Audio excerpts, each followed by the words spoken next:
শ্রীমতী ভয়ঙ্করী মমতা ব্যানার্জি কি এবার চক্রব্যূহে পড়তে চলেছেন? এতদিন তো কেন্দ্রীয় সরকারকে নানা ধরনের ভুজুং ভাজুং দিয়ে নিজের চর্যবৃত্তির সাম্রাজ্য বেশ ভালোভাবেই চালাচ্ছিলেন। কেন্দ্রীয় সরকার সব দেখেও না দেখার ভান করে থাকতো। বিজেপিতে এক ধরনের চিন্তাবিদ ছিল, তারা মনে করত রাজ্যে রাষ্ট্রপতি শাসন জারি হলে কি এমন মহাভারত শুদ্ধ হবে। কেন্দ্রীয় সরকার মমতা সরকারকে ঘাঁটাতে সাহস পেত না। এই কারণেই বামপন্থীরা সেটিং তথ্যের আমদানি করেছিল। ঘটনাটি একেবারে মিথ্যাও ছিল না। যেমন ধরুন, পশ্চিমবঙ্গে ঘটে চলা বিভিন্ন ধর্ষণকাণ্ডের মামলা সুপ্রিম কোর্টের প্রাক্তন প্রধান বিচারপতি মিস্টার DY চন্দ্রচূড় ঘেঁটে দিয়েছেন। বিশ্ববিখ্যাত আরজি কর মামলা মিস্টার চন্দ্রচূড় ঘেঁটে দিয়েছেন। আর কেন্দ্রীয় সরকার এসব দেখেও চোখ বন্ধ করেছিল। অভয়ের বাবা মা মাননীয় রাষ্ট্রপতিজি ও মাননীয় প্রধানমন্ত্রীজির সঙ্গে দেখা করতে চেয়েছিলেন। সে নিয়েও বিজেপিতে অনেক জলঘোলা হয়েছিল। আসলে বঙ্গ বিজেপিতে এমন অনেক পণ্ডিত, সর্বজান্তা ও দিগ্গজ নেতা ছিলেন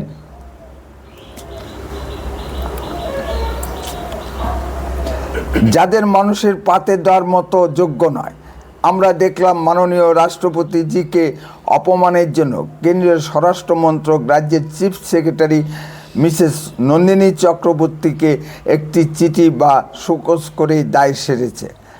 কেন সেটিং তথ্য উঠবে না? কোনো অ্যাকশন দেখা গেছে কি? আমি দেখিনি। আপনারা যদি দেখে থাকেন কমেন্ট করে জানাবেন। 21 নির্বাচনে সর্বজান্তা মাথামোটা দিলীপ ঘোষের পক্ষে মমতা ব্যানার্জির সূক্ষ্ম রাজনৈতিক মারপ্যাঁচ বোঝা সম্ভব হয়নি। মমতা ব্যানার্জি যে গণনা কেন্দ্রে কারচুপি করে ওস্তাদের মার শেষ রাতে দেবেন, সেটা দিলীপ ঘোষরা বুঝতে পারেননি। এখন শোনা যাচ্ছে প্রাক্তন প্রধান বিচারপতি মিস্টার DY চন্দ্রচূড়ের বিরুদ্ধে নাকি CBI তদন্ত হবে। 26,000 শিক্ষককে চাকরির দুর্নীতি সংক্রান্ত মামলাও ঘেঁটে দেওয়ার তালে ছিলেন মিস্টার DY চন্দ্রচূড়, কিন্তু সময় পাননি। পশ্চিমবঙ্গে CBI ইডির তদন্তও সঠিক মতো অগ্রসর হতে পারেনি। কিছু দূর এগিয়ে সব ঠান্ডা ঘরে চলে গিয়েছিল। এমনকি কলকাতা হাইকোর্টে CBI ও ইডির আধিকারিকরা নানা প্রশ্নের সম্মুখীন হয়েছেন এবং ভর্ৎসিত হয়েছেন। কেন্দ্রীয় সরকার হাত গুটিয়ে বসেছিল। রাজ্যে একটি ধারণা চালু হয়ে গিয়েছিল, কেন্দ্রে মোদি, রাজ্যে দিদি, দিদি মোদির মধুচন্দ্রিমা বেশ ভালোভাবেই চলছিল। হঠাৎ করে কোথায় যেন তাল কেটে গিয়েছে। মনে হয় এখন কেন্দ্রীয় সরকার হঠাৎ করেই জেগে উঠেছেন। এর নমুনা দেখা যাচ্ছে হঠাৎ করে পশ্চিমবঙ্গের রাজ্যপাল বদলের মধ্য দিয়ে। অনেকদিন ধরেই এই অকর্মণ্য সুন্দর গাধা রাজ্যপালের বিরুদ্ধে বিভিন্ন মহল থেকে অভিযোগ উঠছিল। কেন্দ্রীয় সরকার তা কখনো পাত্তা দেয়নি।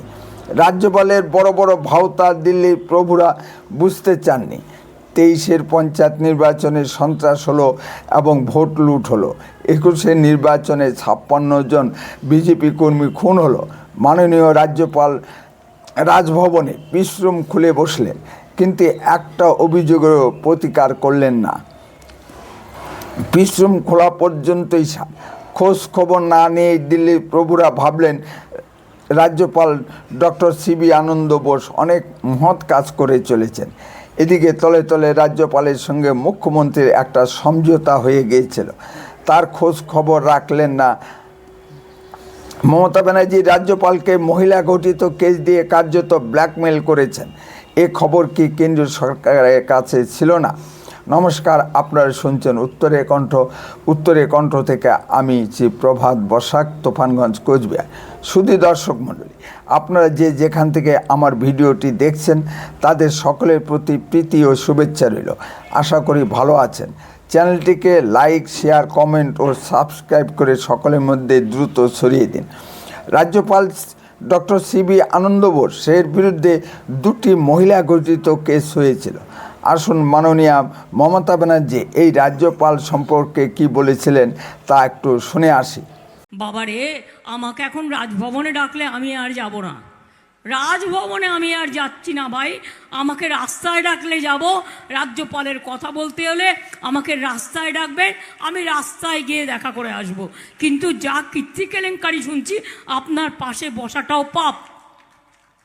রাজ্যের মহিলা বিধায়করাও রাজ্যপালের কাছ থেকে শপথ নিতে অস্বীকার করেছিলেন। এই 70 বয়সেও মাননীয় মুখ্যমন্ত্রী রাজ্যপাল সম্পর্কে এত ভয়। হঠাৎ করেই এই চরিত্রহীন রাজ্যপাল মাননীয় মুখ্যমন্ত্রীর কাছে ভালো হয়ে গেলেন।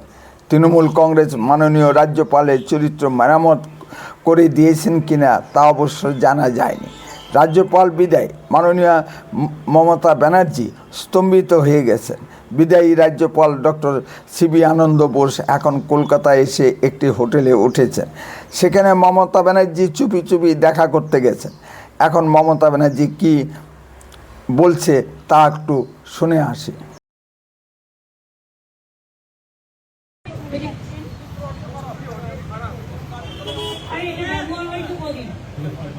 যেহেতু উনি কালকে চলে যাচ্ছে, তাই ওনার সাথে অনেকদিন একসাথে কাজ করেছি এবং আমার সাথে ওনার ভালো সম্পর্কই ছিল।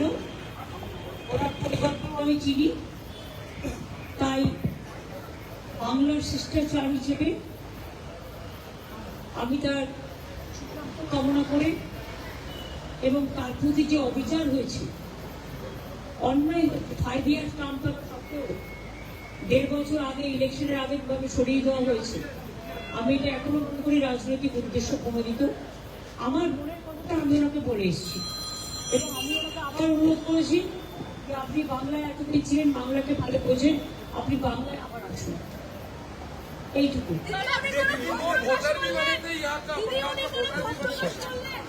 नहीं आप यहाँ कुछ नहीं, जो टिकट हो गया। मैडम একটাই খালি প্রশ্ন ছিল, ওনাকে যেদিন ওনার রেজিগনেশন হলো তার পরের দিনই রাষ্ট্রপতির আসার কথা ছিল, উনি বাগডোগরায় সেই কারণেই বাগডোগরা যাবে জন্য উনি তো আমি ট্রাই তো দিয়েছিলাম তো গভর্নমেন্টকে, যে ট্রাই যে বাগডোগরা যাবে বলে আমার প্রোগ্রাম শিডিউল ছিল। উনি তো যেতে পারেননি একটাই কারণে, কারণ সেই দিনই ওরা ডিসিশন নিয়ে সরিয়ে দিলেন না। আমরা তো গভর্নমেন্টের ফ্লাইটটা ওনাকে দিয়ে রেখেছিলাম এবং উনি বুকও করেছিলেন এবং ওনার বাগডোগরায় যাওয়ার কথা ছিল। বাগডোগরা প্রেসিডেন্টের ওখানে ওনার যাওয়ার কথা ছিল, থেকে ওনাকে মেসেজ দেওয়া হলো বাগডোগরায় না দিয়ে দিল। রাজভবনে গেলেন না, উনি কি কেন থাকলেন? টোটালি দিদি রাজভবনে থাকলেন না, কারণ এখন পর্যন্ত তিনি আসবেন শপথ দেওয়া পর্যন্ত রাজভবনে থাকতে পারবেন। ওনার শিষ্টাচার তখন ওনাকে রাখতে হয়নি এবং ইন্ডাস্ট্রিজ তখন ইন্ডাস্ট্রিজের একটা পক্ষে সুতরাং নিজের মর্যাদায় উনি হোটেলে থাকতে চেয়েছিলেন। তখন আমি বললাম যে আপনি হোটেলে কেন থাকবেন, আমাদের সৌজন্য আছে এবং এটা হচ্ছে বিশেষ বিশেষ ব্যক্তি, সবাই থাকে না, এটা ডিপ্লোম্যাটদের জন্য। এবং এখনো তো নতুন রাজ্যপাল শপথ নেননি, উনি এখনো রাজ্যপাল আছেন, সুতরাং আমাদের অতিথি হিসেবে আপনি প্লিজ থাকুন এখানে। তারপরে আমি এসছি হোটেল वोट देने आएंगे यहाँ पर बंगाल पे, देखिए सब क्वेश्चन का रिप्लाई हम कैसे देंगे, वोट अगर आए तो जरूर आएंगे। বেশ হাসি খুশি মুখে রাজ্যপালকে ফুলের তোড়া উপহার দিচ্ছে মাননীয় মুখ্যমন্ত্রী। রাজনীতির কি বিচিত্র গতি। বাংলার মেইন স্ট্রিম মিডিয়া বা কোনো সাংবাদিক মাননীয় মুখ্যমন্ত্রীকে প্রশ্ন করতে সাহস পাননি যে এখন তো রাজ্যপাল ক্ষমতায় নেই, তার বিরুদ্ধে ওঠা মহিলা সংক্রান্ত অভিযোগগুলির কি হলো। এখন তো তাকে গ্রেপ্তার করা যেতেই পারে। মাননীয় মুখ্যমন্ত্রী কি তা করবেন? যে মহিলা রাজ্যপালের বিরুদ্ধে শ্লীলতাহানির অভিযোগ তুলেছিল, রাজ্য সরকার নাকি তাকে চাকরি দিয়েছে। এই মহিলার কোনো প্রতিক্রিয়া পাওয়া যায়নি। আজ চেন্নাই থেকে উড়ে আসছেন নতুন রাজ্যপাল RN রবি। কাল শপথ নেওয়ার কথা, সেখানে উপস্থিত থাকবেন মাননীয় মুখ্যমন্ত্রী এবং মাননীয় বিরোধী দলনেতা শুভেন্দু অধিকারী মহাশয়। মাননীয় মুখ্যমন্ত্রী উপস্থিত থাকবেন কিনা তা অবশ্য জানা যায়নি। এদিকে আবার ভারতের নির্বাচন কমিশনার মিস্টার গণেশ কুমার যাওয়ার সময় পশ্চিমবঙ্গে নির্বাচনী অবজারভার নিযুক্ত করে গেছেন দক্ষ আইএএস অফিসার সুব্রত গুপ্তকে, যাকে মমতা ব্যানার্জি একদম দেখতে পারেন না। মমতা ব্যানার্জি তাকে চিফ সেক্রেটারি করেননি। আগামী 18ই মার্চ মমতা ফাইল ছিনতাই সংক্রান্ত মামলার শুনানি পর্ব সুপ্রিম কোর্টে আছে। মনে হচ্ছে এবার মমতা ব্যানার্জি ফান্দে অর্থাৎ চক্রব্যূহে পড়তে চলেছেন। মমতার পাপের ঘোড়া পূর্ণ হতে চলেছে। এবার তার বিদায় নেওয়ার পালা। গতকাল সুপ্রিম কোর্ট রাজ্যের আইনজীবীদের এক প্রকার ন্যাংটো করেই ছেড়েছে। রাজ্যের মেনস্ট্রিম মিডিয়া এবং আনন্দবাজার পত্রিকা ও অভিষেক ব্যানার্জিরা এটাকে তৃণমূলের জয় বলে চালাবার চেষ্টা করছেন। কতজন বাঙালি আবার সুপ্রিম কোর্টের শুনানি পর্ব শুনেছেন। এই জন্যই হয়তো অভিষেক ব্যানার্জিরা বাঙালিদের চোখে ধুলো দেওয়ার চেষ্টা করছেন। কার্যত মমতা অভিষেকরা ধর্ণামঞ্চ গুটিয়ে কালীঘাটে পালিয়ে গেছেন। ধর্ণা পর্ব সমাপ্ত হয়েছে। এই ধর্ণা পর্ব থেকে আমরা কি পেলাম? পশ্চিমবঙ্গে কি এসআইআর প্রক্রিয়া বন্ধ হয়ে গেছে? যাদের নাম ভোটার তালিকা থেকে বাদ চলে গিয়েছিল তাদের নাম কি ভোটার তালিকায় অন্তর্ভুক্ত করা গেছে? আবার গোদের উপর বিস্ফোরণের মতো তৃণমূল কংগ্রেস সুপ্রিম কোর্ট থেকে আছলা বাস নিয়ে এসেছে। যাদের নাম বাদ গেছে তারা আর ডিএম অফিসে গিয়ে আবেদন করতে পারবেন না। তাদেরকে এনআরসির মতো বিচার বিভাগীয় ট্রাইব্যুনালের সামনে হাজির হতে হবে। এই ট্রাইব্যুনাল গঠন করবেন কলকাতা হাইকোর্টের প্রধান বিচারপতি মিস্টার সুজয় পাল মহোদয়। একজন কলকাতা হাইকোর্টের প্রাক্তন প্রধান বিচারপতিকে হেড করে 3 বা 4 জন বিচারপতির একটি ট্রাইব্যুনাল গঠিত হবে। তৃণমূল কংগ্রেস ইচ্ছা করে দিল্লি থেকে এই বাস নিয়ে এসেছেন। এখন যাদের নাম বাদ গেছে তারা বুঝবেন কত ধানে কত চাল। আচ্ছা দর্শক, বুঝতে পারেন মমতা ব্যানার্জি এই 5 স্টার ধর্ণা নাটক ও কলকাতা হাইকোর্ট ও সুপ্রিম কোর্ট কেস লড়ার জন্য উকিলদের নিয়োগে কত কোটি টাকা খরচ হলো। এদিকে শোনা যাচ্ছে রাজ্য কোষাগার শূন্য। রাজ্য সরকার আবার রিজার্ভ ব্যাংকের কাছ থেকে ঋণ নিতে যাচ্ছে। এই টাকা দিয়ে কি রাজ্য সরকারি কর্মীদের ন্যায্য পাওনা দিয়ে দেওয়া যেত না? এই টাকা কি মমতা ব্যানার্জির ছবি বিক্রি করা টাকা? শোনা যায় মমতা ব্যানার্জির আঁকা ছবি তাদের কর্মীরাই নাকি তাদের বাথরুমেও রাখেন না। কাজের অভাবে পশ্চিমবঙ্গের প্রায় 70,000 পরিযায়ী শ্রমিক অন্য রাজ্যে গিয়ে কাজ করছে। রাজ্য সরকার এসআইআরের কাজে নিযুক্ত কর্মীদের পারিশ্রমিক দিতে পারছে না। যেসব বিচারপতিগণকে বাইরের রাজ্য থেকে উড়িয়ে আনা হয়েছে তাদের পিছনে কত কোটি টাকা খরচ হবে রাজ্য সরকারে। রাজ্য সরকার নির্বাচন কমিশনের সঙ্গে অযথা ঝামেলা পাকিয়ে এই পরিস্থিতি সৃষ্টি করেছেন। অন্য রাজ্যে তো এই পরিস্থিতি সৃষ্টি হয়নি, সেখানে তো সুন্দরভাবে এসআই প্রক্রিয়া সম্পন্ন হয়েছে। রাজ্য সরকারগুলি নির্বাচন কমিশনকে সহযোগিতা করেছে। ব্যতিক্রম একমাত্র পশ্চিমবঙ্গ। এখানে এসআইআর শুরুর প্রথম থেকেই রাজ্য সরকার ব্যাঘাত সৃষ্টি করে যাচ্ছে। রাজ্য সরকার বিভিন্ন দপ্তরে লক্ষ লক্ষ পোস্ট ফাঁকা। স্কুল কলেজে শিক্ষকের অভাবে পড়াশুনো শিখে উঠেছে। থানাগুলিতে পর্যাপ্ত সংখ্যক পুলিশ নেই। সিভিক পুলিশ দিয়ে কোনো মতে কাজ চালানো হচ্ছে। রাজ্যে বেকারদের হাতে কোনো কাজ নেই। লক্ষ্মীর ভাণ্ডার বা যুবসাথী প্রকল্পের টাকা দিয়ে কি আর সংসার চলে? মানুষ ভদ্রস্থিতভাবে জীবন ধারণ করতে পারে?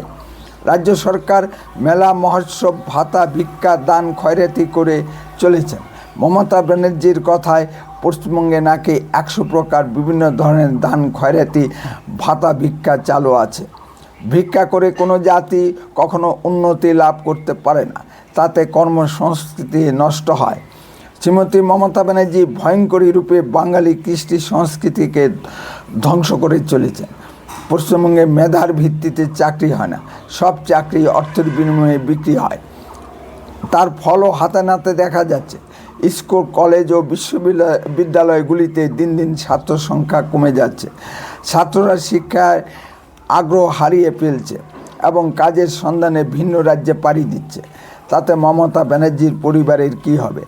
সেই পরিবার তো অবৈধভাবে হাজার হাজার কোটি টাকা ইনকাম করে রাজস্বিকভাবে জীবনযাপন করছে, মধ্যখান থেকে মরছে সাধারণ মধ্যবিত্ত বাঙালি।